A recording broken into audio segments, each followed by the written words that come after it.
சொல்லுங்க, கூட சொல்லுங்க. ஓம் நமோ பகவதே வாசுதேவாய. ஓம் நமோ பகவதே வாசுதேவாய. ஓம் நமோ பகவதே வாசுதேவாய. ஓம் நமோ பகவதே வாசுதேவாய. ஓம் நமோ பகவதே வாசுதேவாய. ஓம் நமோ பகவதே வாசுதேவாய. ஸோ இன்னைக்கு வந்து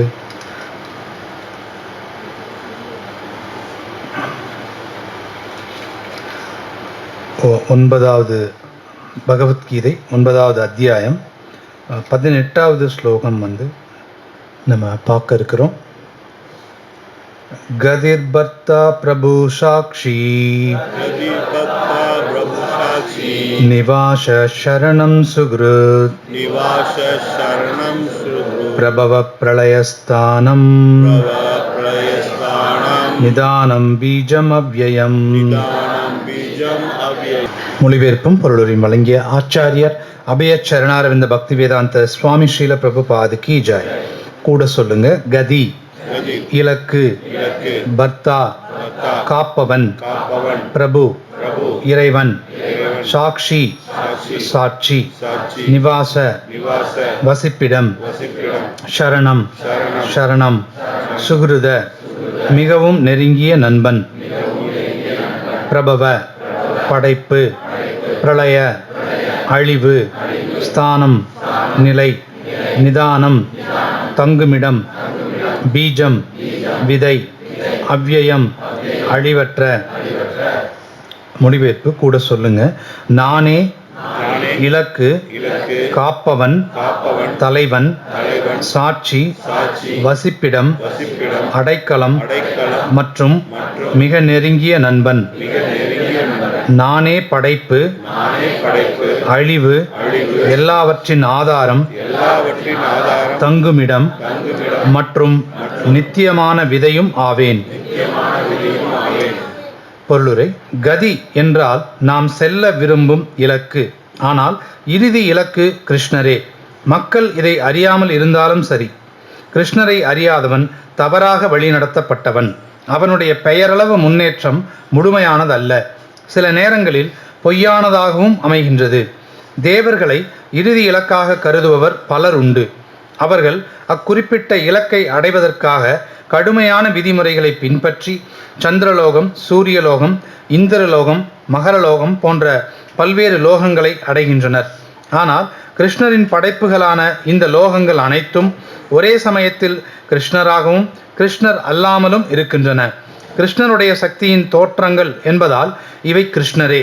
ஆனால் உண்மையில் இவை கிருஷ்ணரை உணரும் பாதையில் ஒரு முன்னேற்றப்படியாகவே உதவுகின்றன. கிருஷ்ணரின் பல்வேறு சக்திகளை அணுகுவது என்பது கிருஷ்ணரை மறைமுகமாக அணுகுவதாகும். கிருஷ்ணரை நேரடியாக அணுகினால் அது நேரத்தையும் சக்தியையும் மிச்சப்படுத்தும். உதாரணமாக, கட்டிடத்தின் உச்சிக்கு லிஃப்டின் உதவியால் செல்ல முடியுமெனில் எதற்காக படியேறி செல்ல வேண்டும்? அனைத்தும் கிருஷ்ணரின் சக்தியால் தாங்கப்பட்டுள்ளன. எனவே கிருஷ்ணருடைய அடைக்கலமின்றி எதுவும் இருக்க முடியாது. எல்லாம் கிருஷ்ணருக்கு சொந்தமானவை என்பதாலும், எல்லாம் கிருஷ்ணருடைய சக்தியால் நிலைத்துள்ளன என்பதாலும் அவரே உன்னத தலைவர். அனைவரது இதயத்திலும் இருப்பதால் கிருஷ்ணரே பரமசாட்சி. நாம் வாழும் வீடு, நாடு, உலகம் என அனைத்தும் கிருஷ்ணரே. கிருஷ்ணரே சரணடைவதற்கு தகுந்த இறுதி இலக்கு. எனவே ஒருவன் தனது துன்பத்தை போக்குவதற்காக அல்லது தனது பாதுகாப்பிற்காக கிருஷ்ணரிடம் சரணடைய வேண்டும். மேலும் நமக்கு பாதுகாப்பு தேவைப்படும் போது அந்த பாதுகாப்பினை ஓர் உயிர் சக்தியினால் மட்டுமே வழங்க இயலும் என்பதை நாம் அறிந்திருக்க வேண்டும். கிருஷ்ணரே பரம உயிர்வாளி. மேலும் கிருஷ்ணரே நமது தலைமுறையின் மூலம் அதாவது பரம தந்தை என்பதால் யாரும் கிருஷ்ணரை விட சிறந்த நண்பனாக இருக்க முடியாது. யாரும் கிருஷ்ணரை விட சிறந்த நலன் விரும்பியாக இருக்க முடியாது. கிருஷ்ணரே படைப்பின் ஆதி மூலம். பிரளயத்திற்கு பின் அனைத்தும் அவரில்தான் தங்குகின்றன. இவ்வாறாக கிருஷ்ணரே எல்லா காரணங்களுக்கும் நித்திய காரணமாக விளங்குகிறார். ஓம் தத் சத். ஓம் அஜ்ஞானாதிமிராந்தஸ்ய ஞானாஞ்சன சலாக்கயா சக்ஷுருன்மீலிதமேன தஸ்மை ஸ்ரீ குரவே நமக. ஸ்ரீ சைத்தன்ய மனோபீஷ்டம் ஸ்தாபிதமேன பூதலே ஸ்வயம் ரூப கதா மாஹ்யம் ததாதி ஸ்வபதாந்திகம். नमो विष्णुपादाय कृष्णप्रेष्ठाय भूतले श्रीमते जयपताय स्वामी नितनामिने नमाचार्य पादाय निताय कृपप्रदायिने गौरगतदामदाय नहर ग्रामधारिणे. नमो विष्णुपादाय कृष्णप्रेष्ठाय भूतले श्रीमते भक्तिवेदांत स्वामी नितनामिने नमस्ते सारस्वती देवे गौरवाणी प्रचारिणे निर्विशेष शून्यवादी पाश्चात्य देशतारिणे. जय श्री कृष्ण चैतन्य प्रभु नित्यानंद श्री अद्वैत गदाधर शिवासादि गौर भक्त वृंद.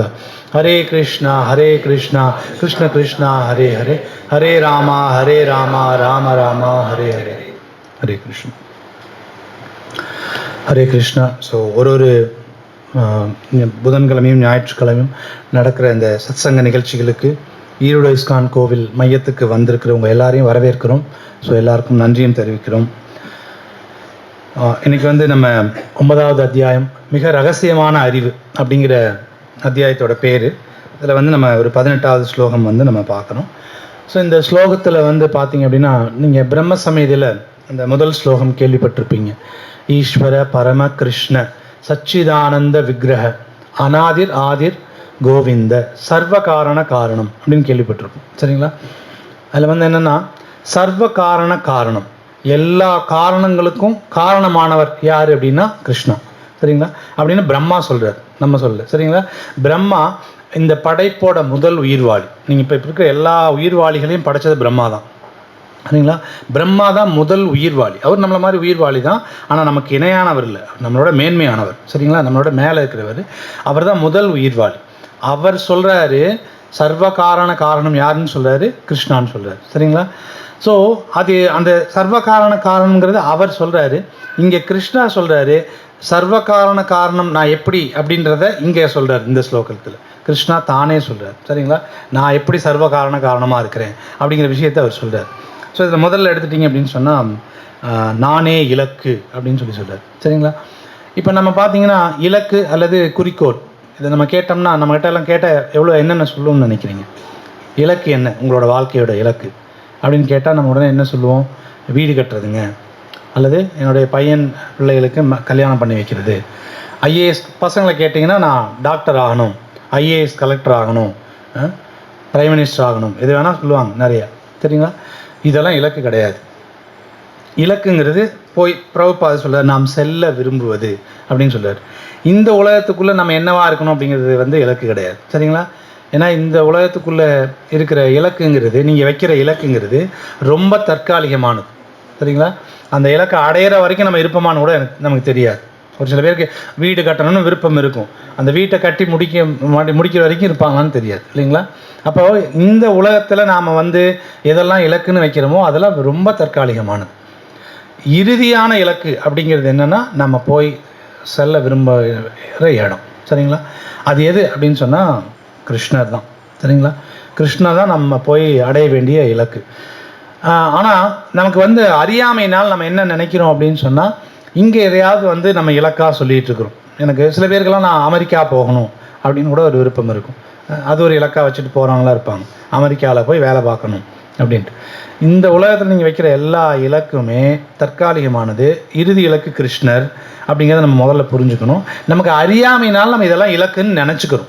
சரிங்களா? நம்மகிட்ட அவுட் ஆஃப் இக்னரன்ஸ் நம்ம இதெல்லாம் நினச்சிக்கிறோம். சரி, அப்போ அடுத்தது வந்து பார்த்திங்க அப்படின்னா கிருஷ்ணர் இலக்குனா எப்படி அப்படின்னு சொன்னால், இப்போ நம்ம இந்த உலகத்தில் நம்ம நிறைய உறவு முறைகள்லாம் நமக்கு இருக்காங்க. நமக்கு வந்து பசங்க அப்படின்ற குழந்தைகள்ங்கிற ஒரு உறவு முறை இருக்குது, அப்புறம் பெற்றோர்கள்ங்கிற உறவு முறை இருக்குது, நண்பர்கள்ங்கிற உறவு முறை இருக்குது. சரிங்களா? அடுத்தது பார்த்திங்க அப்படின்னு சொன்னால் நமக்கு யாராவது நம்ம பாஸாக இருக்கிறோம் அப்படின்னா நமக்கு யாராவது தொண்டன்கிற முறையிலையும் உறவு முறையெல்லாம் நம்மகிட்ட இருக்கும். சரிங்களா? இந்த மாதிரியான உறவுகள் எல்லாமே இங்கே இருக்கிறோம். நம்ம இதே மாதிரி பகவானுக்கும் நமக்கும் ஒரு உறவு இருக்குது. ஓகேங்களா? அந்த உறவை நம்ம மறந்துட்டோம். நம்மளுடைய அறியாமையினால் அந்த உறவை முழுமையாக மறந்துட்டோம். சரிங்களா? அந்த மறந்து போன உறவை திரும்ப நம்ம புதுப்பிச்சு அந்த உறவை வந்து நம்ம வந்து இப்போ எப்படி மற்ற உறவுகளை கொண்டாடுறோமோ அது மாதிரி பகவான் கூட நமக்கு இருக்கிற அந்த உறவை நம்ம கொண்டாடணும். சரிங்களா? அதுதான் வந்து நம்மளுடைய உண்மையான இலக்கு. மற்றது எல்லாமே தற்காலிகமானது.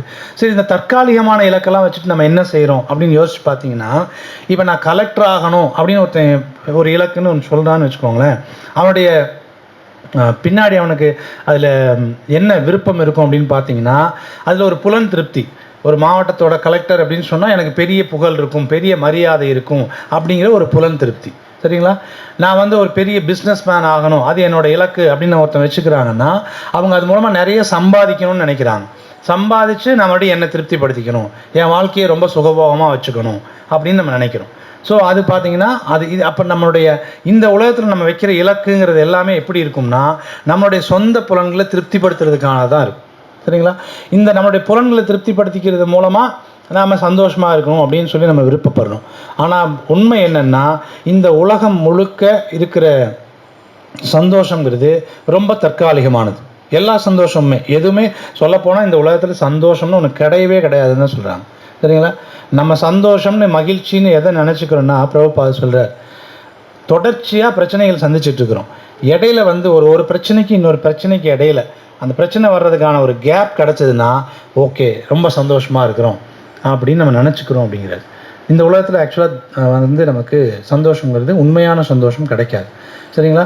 உண்மையான சந்தோஷம் எப்போ நம்மகிட்ட வரும் அப்படின்னு சொன்னால், பகவான் கூட நம்ம திரும்ப அந்த உறவை புதுப்பிச்சுக்கிட்டால் தான் அந்த சந்தோஷங்கிறது வரும். சரிங்களா?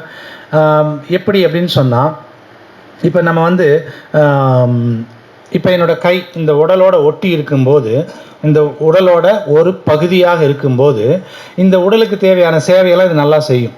சரிங்களா? இதுவே இந்த கை வந்து ஏதோ ஒரு காரணத்தினால பிரிஞ்சிடுது, தனியாக கட்டாயி விழுந்துருதுன்னு வச்சுக்கோங்களேன். பார்க்குறதுக்கு கை மாதிரி தெரியும், ஆனால் அந்த கைனால் கையோட எந்த வேலையும் செய்ய முடியாது. சரிங்களா? இப்போ அது என்ன கண்டிஷனில் இருக்குது அப்படின்னு சொன்னால், அது வந்து ஸ்ரீ கௌரவனிதாய்க்கு ஜெய் தனியாக விழுந்த கை என்ன நிலைமையில் இருக்கும் அப்படின்னா, அதுக்கு மதிப்பு எதுவும் இருக்காது, எந்த மதிப்பும் இருக்காது. சரிங்களா?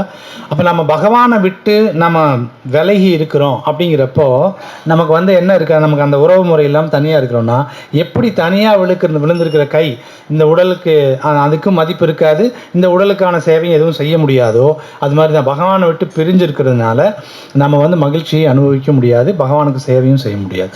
அப்போ இந்த உறவை நம்ம வந்து புதுப்பிக்கிறது அப்படிங்கிறது நமக்கு முக்கியம்.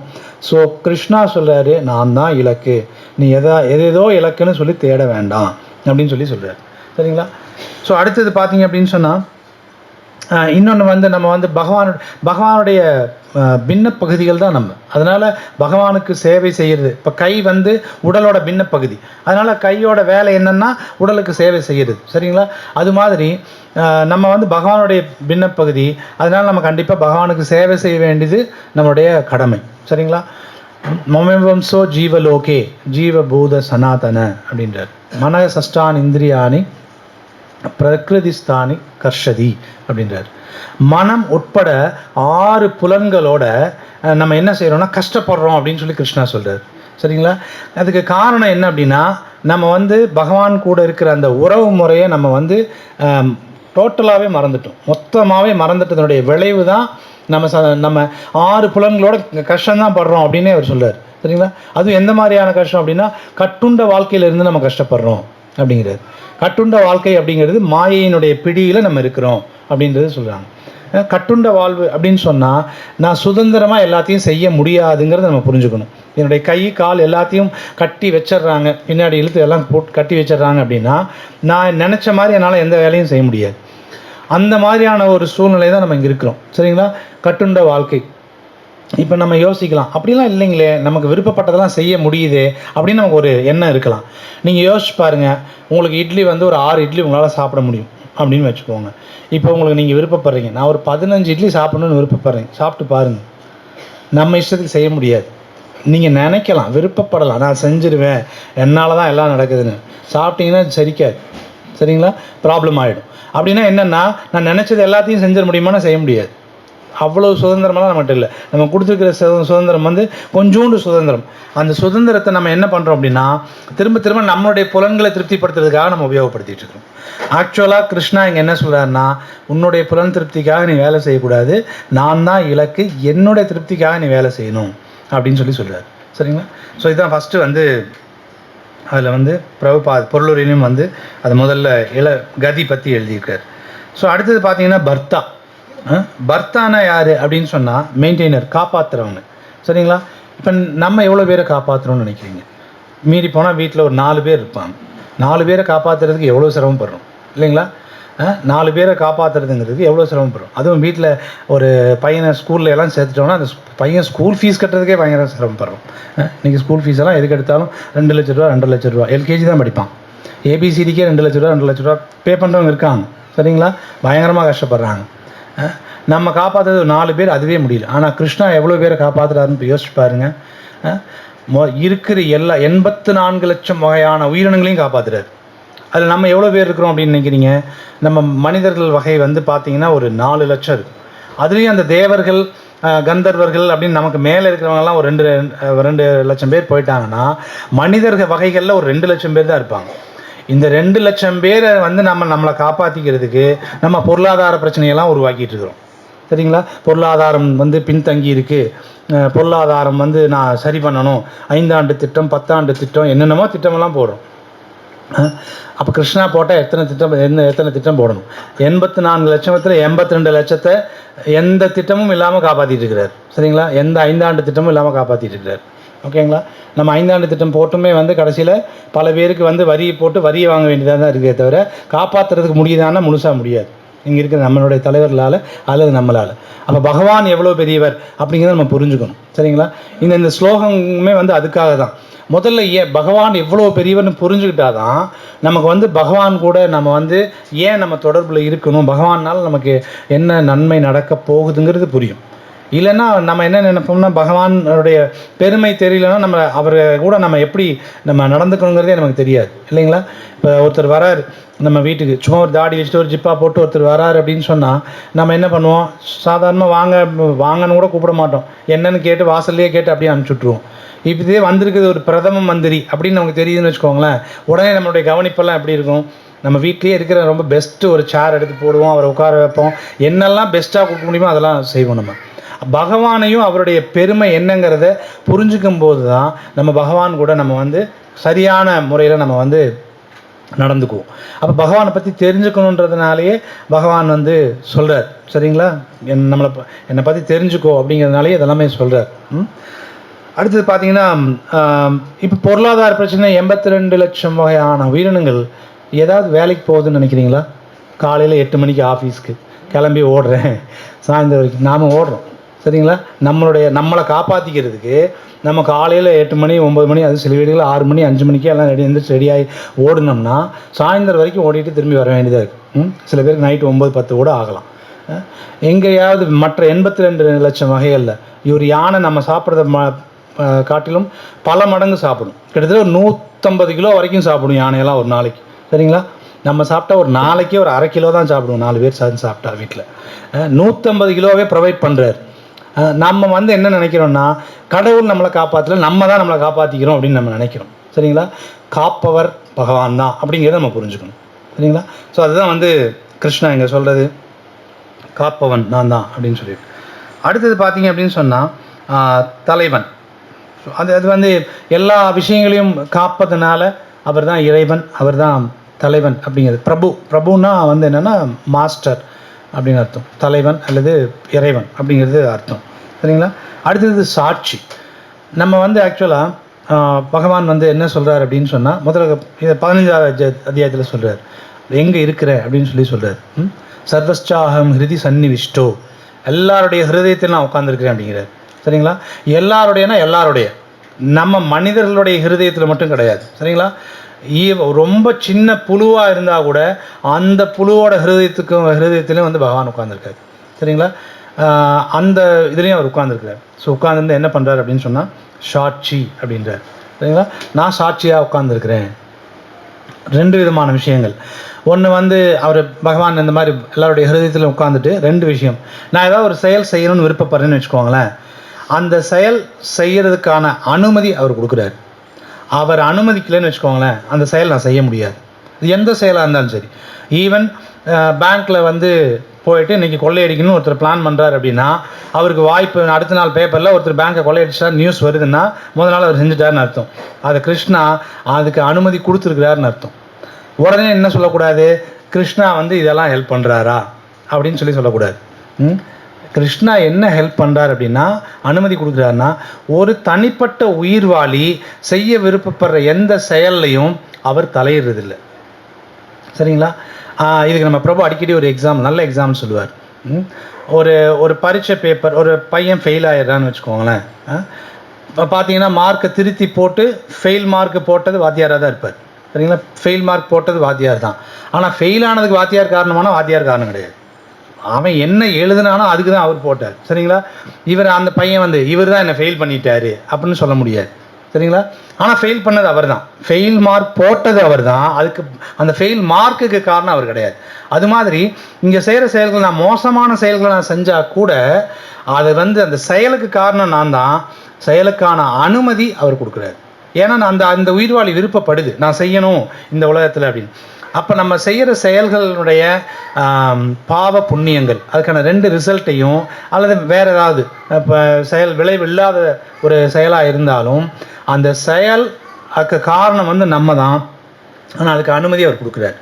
அதே மாதிரி அந்த செயலுக்கு சாட்சியாகவும் இருக்கார். சரிங்களா? சாட்சியாக இருந்து என்ன பண்ணுறாரு அப்படின்னு சொன்னால், இப்போ சப்போஸ் ஏதோ ஒரு ஜென்மத்தில் நான் விருப்பப்படுறேன், அந்த விருப்பத்தை நிறைவேறவே இல்லை, என்னோடய விதி முடிஞ்சிருதுன்னு வச்சுக்கோங்களேன். திரும்ப அடுத்தது ஏதோ ஒரு பிறப்பு எடுக்கிறேன் அப்படின்னு சொன்னால், கிருஷ்ணா அங்கேயும் இருந்துட்டு அவர் என்ன பண்ணுறாரு அப்படின்னா, ஓகே நீ போன ஜென்மத்தில் எப்படிலாம் விருப்பப்பட்ட, உனக்கு வந்து அதை மறந்துட்ட, நீ இப்போ நீ வந்து அதை அனுபவிக்கிறதுக்கு நீ முயற்சி பண்ணு அப்படின்னு சொல்லிட்டு நமக்கு அந்த ஞாபக சக்தியை கொடுக்குறாரு. சரிங்களா?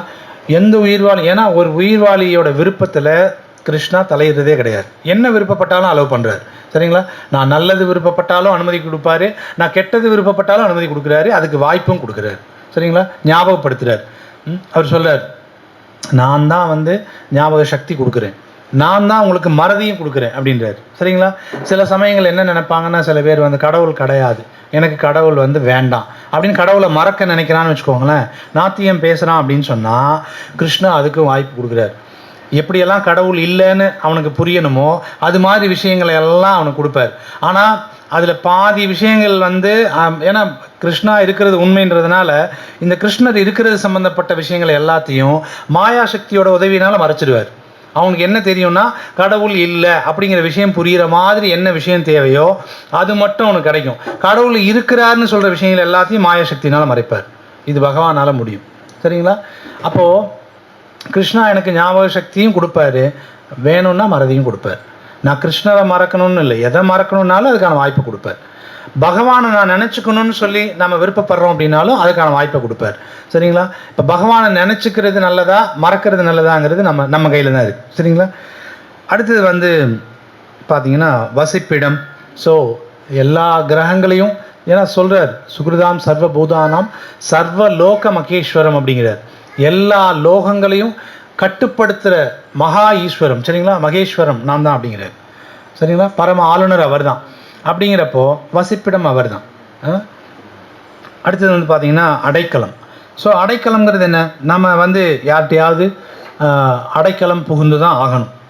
அடைக்கலம் இப்போ நம்ம படிச்சிருக்காங்கன்னு வச்சுக்கோங்களேன், அவங்க வேலைக்கு போகணும். உடனே என்ன செய்கிறாங்க, ஒரு அப்ளிகேஷன் எடுத்து போட்டு அந்த கம்பெனியில் போட்டுட்டு அவங்ககிட்ட போயிட்டு இந்த மாதிரி என்னை வேலையில் எடுத்துக்கோங்க செய்கிறோம் இல்லைங்களா? யாராவது ஒருத்தட்ட வந்து நம்ம அடைக்கலம் போய் ஆகணும்.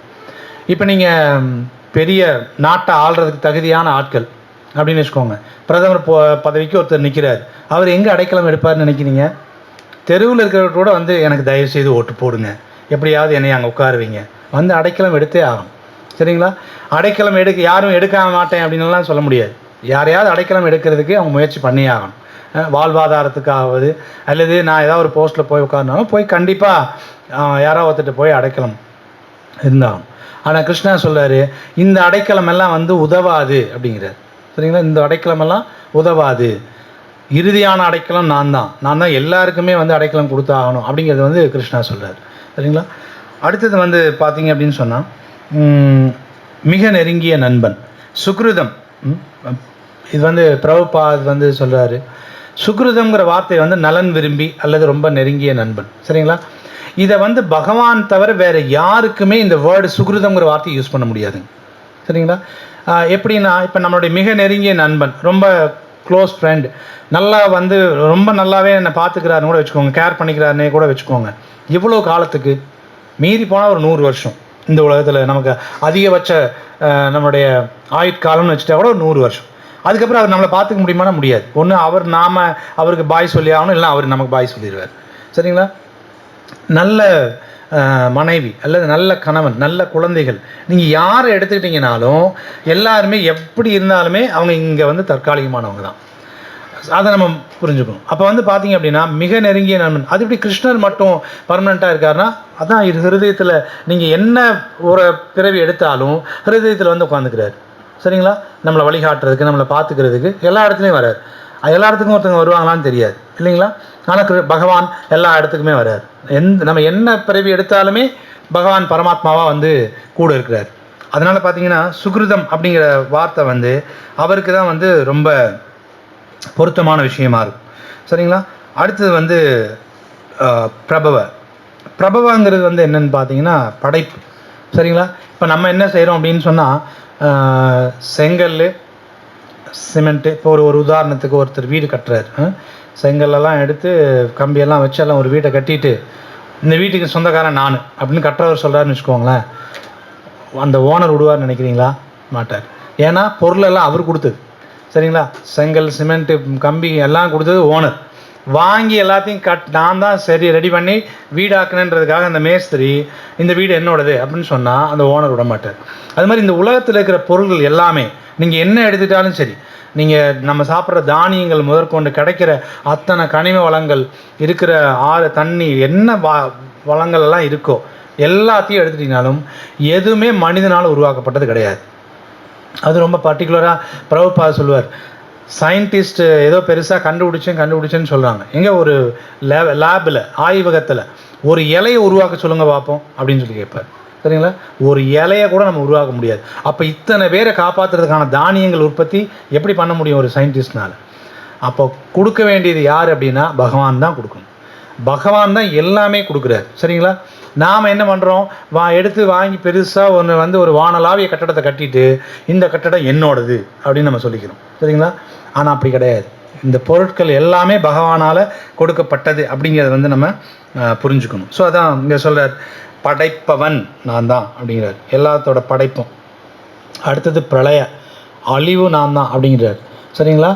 அழிவு எப்படி பண்ண முடியும் பகவானால் அப்படின்னா, ஒரு செகண்ட் போதும் மொத்த உலகத்தையும் அழிக்கிறது. நீங்கள் யோசிச்சு பாருங்கள், நம்ம உலகம் எப்படி வடிவமைக்கப்பட்டிருக்கு அப்படின்னா, நீங்கள் இந்த புவியியலில் படிச்சிங்கன்னா தெரியும், 29% நிலம் இருக்குது, 71% தண்ணி தான் இருக்குது. தண்ணி 71% சூழ்ந்து 29%, ஒரு 30% நிலம் இருக்குது, 70% வாட்டர் இருக்குது. சரிங்களா? தண்ணி சுனாமியாக கிளம்புதுன்னு வச்சுக்கோங்களேன், மொத்த உலகத்துக்கும் ஒரு செகண்டு போகுது எல்லாத்தையும் கிளப்பிடணும்னா. ஸோ அழிவுங்கிறதும் பண்ணணும்னா பகவான் அளவுக்கு ஒரு அழிவை உருவாக்குறதுங்கிறதும் யாராலையும் பண்ண முடியாது. நம்ம ஆட்கள் சொல்லுவாங்க அணுகுண்டெல்லாம் வச்சு உலகத்தை அழிச்சிடுவாங்கன்னு. அதுக்கெல்லாம் ரொம்ப காலம் எடுக்கும் இங்கே இருக்கிறவங்கெல்லாம் பண்ணுறது. சரிங்களா? பகவான் அழிக்கணும்னு நினச்சாருன்னா ஒரு செகண்ட் போதும். அடுத்தது ஸ்தானம், தங்கும் ஆதாரம். நம்ம யாரும் தனிப்பட்ட ஆட்கள் கிடையாது. தன்னிச்சையாக நான் இருக்க முடியாது, நான் யாரையாவது சார்ந்து தான் இருந்தாகும். சரிங்களா? அப்போ ஆதாரம் யாருன்னு சொன்னால் கிருஷ்ணா தான். தங்கும் இடம், நம்ம இருக்கிற அத்தனை கிரகங்களுடைய அதிபதி அவர் தான். ஸோ அதனால் தங்கும் இடம் அவர் தான். நித்தியமான விதை, அழிவற்ற, அவ்வியம்னா அழிவற்ற, நித்தியமான அழிவற்ற விதை அப்படிங்கிறதும் என்னோட சக்தி தான் அப்படின்றார். இப்போ யோசிச்சு பாருங்கள், ஏதாவது ஒரு பொருள், ஒரு செடி தோன்றணும் அப்படின்னு சொன்னால் ஒரு வித்து வேணும். சரிங்களா? எந்த ஒரு உயிர் தோன்றணும்னாலும் வித்து வேணும். அந்த வித்து மனிதனால் உருவாக்க முடியாது. நீங்கள் மனிதன் உருவாக்கின வித்தெல்லாம் வளரணுன்னாலும் அது கிருஷ்ணாவோட சாங்ஷன் வேணும். மனிதன் வித்தை உருவாக்க முடியாது. எங்கே இருக்கிற கம்பு, சோளம், இருக்கிற தானியங்கள்லாம் விளைய வைக்கிறது எப்படின்னு பார்த்தீங்கன்னா, எங்கேயாவது வாங்கிட்டு வந்து விளைய வைக்கிறாங்க. அந்த வாங்கிட்டு வந்ததும் வந்து அவங்க உருவாக்குனதானா? அது கிடையாது. அவங்களும் மறுபடியும் அது காட்டிலேருந்து கொண்டு வந்திருக்கணும் இல்லைங்களா? அப்போ எல்லா வகையிலையுமே பார்த்தீங்க அப்படின்னு சொன்னால் எல்லா உயிர்வாளிகளும் தோன்றதுக்கு காரணமாக இருக்கிறதும் பகவான் தான். சரிங்களா? ஸோ இதுதான் வந்து கிருஷ்ணா இங்கே சொல்கிற விஷயம். சர்வ காரணங்களுக்கும் காரணமாக எப்படி இருக்கிறார் அவர் அப்படிங்கிற விஷயத்தை வந்து கிருஷ்ணா இந்த ஸ்லோகத்தில் சொல்கிறார். So okay. ஸோ இந்த இடத்துல நான் நிறுத்திக்கிறேன். உங்களுடைய கேள்விகள் ஏதாவது இருந்தால் நீங்கள் கேட்கலாம். சரிங்க. ஹரே கிருஷ்ணா.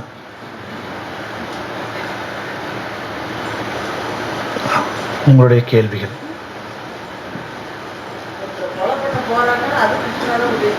கண்டிப்பாங்க. நீங்கள் விருப்பப்பட்டீங்கன்னா அலோவ் பண்ணுவார். அதுவும் பார்ப்பார், நம்மளுடைய விதி இருக்கான்னு அதையும் பார்ப்பார். சரிங்களா? ஓகே, இவனுக்கு செய்கிற அளவுக்கு குவாலிட்டி இதுக்கு வாய்ப்பு இருக்கா, செய்ய விருப்பப்படுறாங்களுக்கு வாய்ப்பு இருக்கான்னு பார்ப்பார். இருக்கான்னு அலோவ் பண்ணிடுவார். ஏன்னா அந்த செயல் இப்போ நீங்கள் இதை எப்படி புரிஞ்சுக்கணுன்னா, இப்போ ஒரு குழந்தை வந்து கூட்டிகிட்டு போகிறீங்க வைங்க, ஒரு பஜாருக்கு கூட்டிகிட்டு போகும்போது அந்த குழந்தை என்ன பண்ணும் அப்படின்னா, எனக்கு ஐஸ்கிரீம் வாங்கி கொடுங்க அப்படின்னு கேட்குதுன்னு வச்சுக்கோங்க. இப்போ நீங்கள் அந்த ஐஸ்கிரீமை வந்து வாங்கி கொடுத்தா அதுக்கு உடனே சளி பிடிச்சிருங்க, உங்களுக்கு தெரியும். ஆனால் அந்த குழந்தை விழுந்து அடம் பிடிச்சதுன்னு வச்சுக்கோங்களேன், நீங்கள் என்ன பண்ணுவீங்க? வாங்கி கொடுத்துருவீங்க. ஆனால் நல்லா தெரியும் அதுக்கு காய்ச்சல் வந்துடும், சளி பிடிச்சி காய்ச்சல் வந்துடும்னு தெரிஞ்சாலுமே வாங்கி கொடுத்துட்றீங்க. என்ன காரணம்? அது விருப்பப்படுறான். அவன் அவ்வளோ அடம் பிடிக்கிறான், அவ்வளோ விருப்பப்படுறான், வேறு வழி இல்லை. உங்களுக்கு தெரிஞ்சாலுமே வாங்கி கொடுக்க தான் சரிங்க. ஆனால் காரணம் நீங்களா? அவனுக்கு சப்போஸ் அதுக்கப்புறம் சளி பிடிக்குது, காய்ச்சல் வருதுன்னா அதுக்கு காரணம் நீங்களானா கிடையாது. சரிங்களா? அது மாதிரி பகவான் எந்த ஒரு செயல் செய்கிறதுக்கு விருப்பப்பட்டாலுமே அனுமதி கொடுத்துட்றாரு. அவ்வளோ தீவிரமாக விருப்பப்படுறான்னா அனுமதி கொடுத்துட்றாரு. சரிங்களா? கொலை பண்ணுறது, திருடுறதுன்னு மோசமான விஷயங்கள் எது பண்ணணுன்னாலும் அனுமதி கொடுத்துட்றாரு. விருப்பம் அந்த உயிர்வாளியோடு. அதுக்குள்ள வந்து அவருக்கு சம்மந்தம் கிடையாது. தனிப்பட்ட முறையில் நம்ம செஞ்சுட்டான்னா அதோட விளைவை அவன் அனுபவிச்சாகணும். சரிங்களா?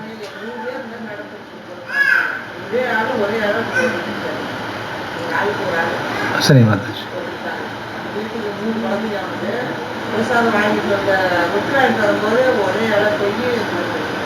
அதான் மாதாஜி, அது அலோவ் பண்ணுறாங்க, அவ்வளோதான், அனுமதி கொடுக்குறாங்க. ஆனால் அதுக்கான விளைவு அனுபவிச்சாங்க. யார் எந்த செயல் செஞ்சாலும் நம்ம அனுபவிச்சு தான் ஆகணும். வேறு ஏதாவது கேள்விகள்? ஹரே கிருஷ்ணா சொல்லுங்க.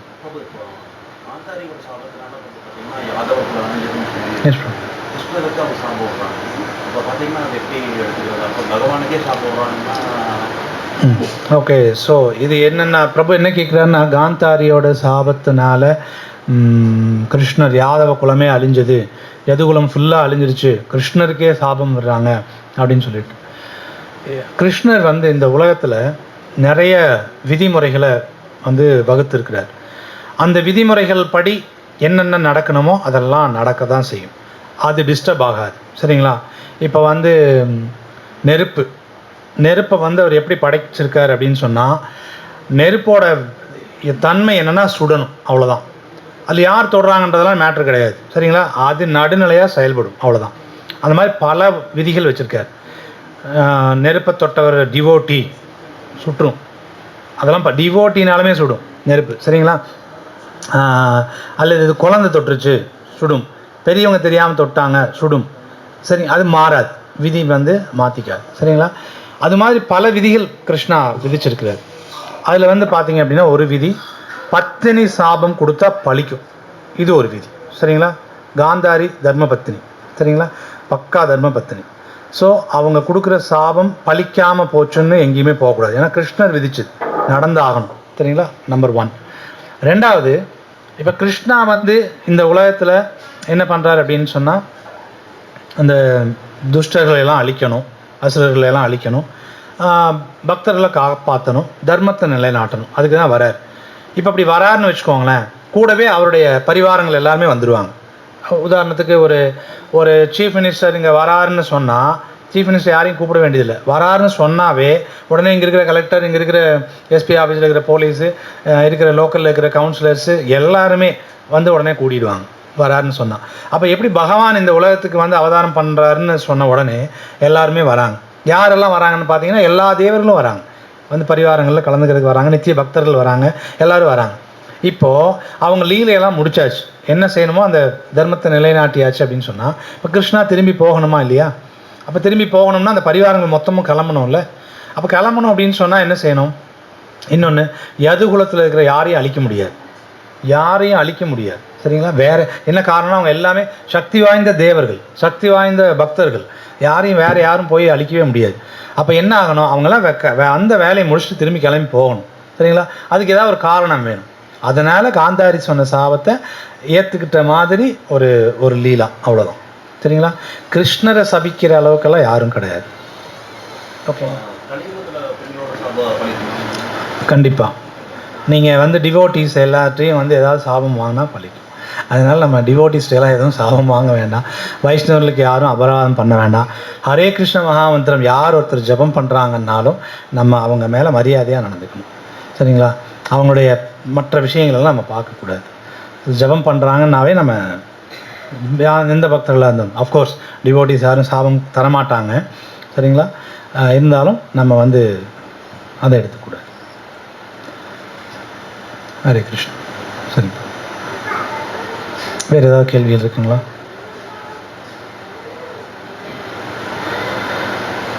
வேறு ஏதாவது கேள்விகள் ஸ்லோகம் சம்பந்தமாக அல்லது பொதுவாக? ग्रंथराज श्रीमद् भगवत गीता की जय, श्रील प्रभुपाद की जय.